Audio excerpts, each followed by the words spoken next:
All right. People have been asking me, some, not everyone, how have the Redwood Motorsports Ohlins, ours is kind of, what do you call it? The street and track edition. So it's not the comfort ride or touring. We like performance, but we don't want bone jarring performance. I've been through all that. Little potholes will destroy you.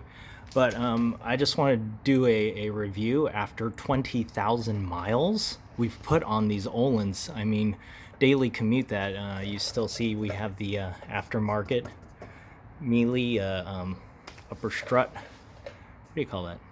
Upper control arm, excuse me. And yeah, this is just on the fly recording and just explaining how all this hold up. Unfortunately, or you knew from another video, I replaced the end leak from Redwood Motorsports. It bent on me. I didn't deal with it. I just, through them, I just changed it to the Unplugged Performances one that they use on Pikes Peak with Randy Popes. That's been holding up pretty well. We have it set to 2 on the stiffness. It gives it about a neutral ride. So it's set on 1 in the back and 2 in the front, and that gives it that very neutral feeling.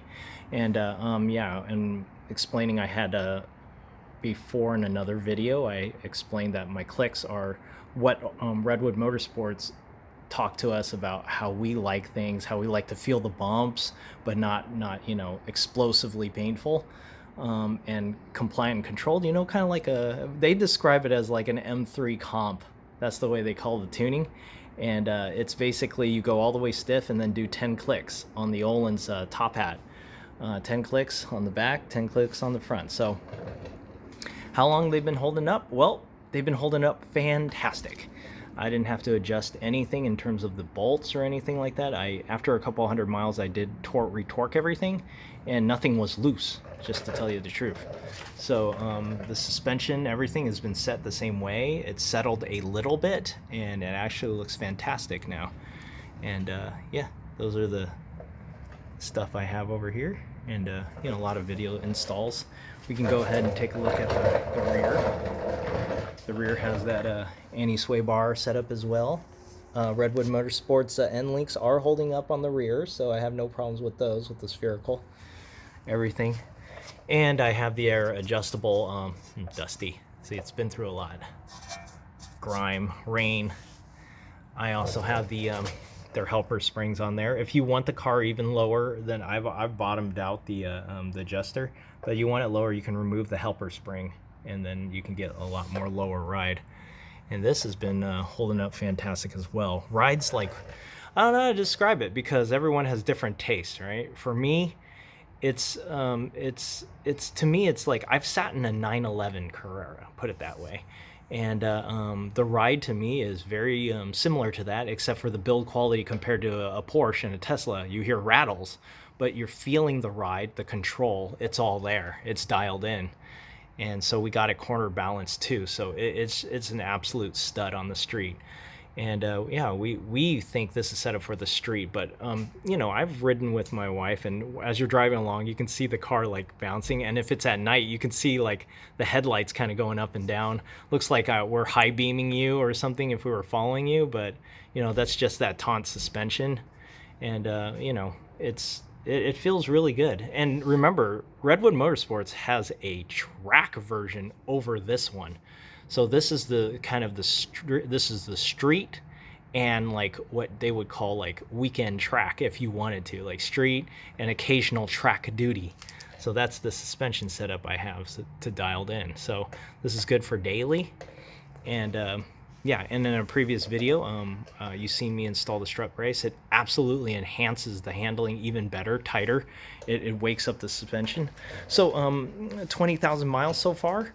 I don't feel very much any difference. It feels very broken in now. It's supple ride as well as firm, I mean, like you've seen videos out there where they talked about as you're riding along, you hit a separator or an expansion joint on the freeway, and that just kind of goes doof, doof. And then if you got that really like cheap suspension, upgraded, you can feel that spike right in your tailbone, basically. But this has that dual flow design, or the D, what is that? The DFV, dual flow valve system in Ohlins. and that's like a dual flow valve that allows double the compression with inside there to bleed through. There's cutouts online, and it just works. It just like, it compresses any joints, any sharp things, even potholes. My wife hit potholes, and I've hit potholes when you don't see them, and it whacks hard, but it doesn't whack with a spike, if that makes sense. It's like you got whacked with a memory foam. Memory foam pillow is pretty heavy, so imagine just like hitting yourself with a memory foam. It's a good whack, but it doesn't hurt in a way, right? But it jolts you, right? It jolts you, but it conforms to your body. So that's kind of the same thing. Think of this as like a really taut suspension for the streets that has the conformity of a very good firm memory foam mattress or pillow. When you hit things, it's just supple. It rounds it off, as they say, instead of a spike like that. We got that kind of feeling from our Bilstein Dantronics, but they're just not as smooth as these. These almost make it feel like they're softer, but they're actually very stiff. But because of the way they valve the system and that patented valve system they have in Ohlins, it just makes the ride. So I don't know how long we're gonna go. I pressed on the car, just do a little general test, check the housing, see any leaks and stuff from the housing. Redwood Motorsports can and will rebuild these for you if you just contact them. Of course that's a pain in the butt, but it's that tuner life, right? Bilsteins you don't have to service at all, but yeah, this is really good though. I have no regrets for getting these. If you're into that performance and light duty track use, we don't really track the car, but it if we needed to, it can. So yeah, just wanted to share the update on that. Everything's in place, everything's still working. Yep, still doing a really good job. And yeah, there's no leaks or nothing. It's 20,000 miles. It's been rain, grime, driving, and really dirty. Ew, I'm kind of embarrassed by that. Should have wiped it up before I recorded, but hey, this is real world. Just giving my feedback. Well, probably clean it up after this video. But yeah, I was just doing a tire rotation, and that's why I was taking it off, and just wanted to. And of course, these awesome Redwood forged wheels have been doing fantastic too. No bends in them. This one, I think I hit a massive pothole before. Well, maybe it's been rotated already, but yeah, 265/35s, the Bridgestone Potenza Sports I have on these.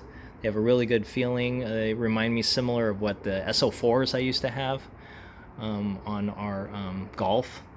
It gives you quite a bit of road feedback, and you can feel the limits. It's not as doling.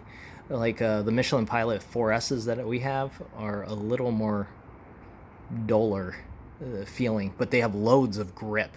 But this gives you like, you can tell when it's about to break loose. That's the kind of feeling it has, but this is more exponentially better than the Pirellis that came with the car. But yeah, it's just, anyways, would I get this kind of suspension again? Absolutely, completely sold. Yeah. Well, the end links, I don't know. Maybe I got a lemon end link, but everything else is pretty solid. Anyways, thanks for watching.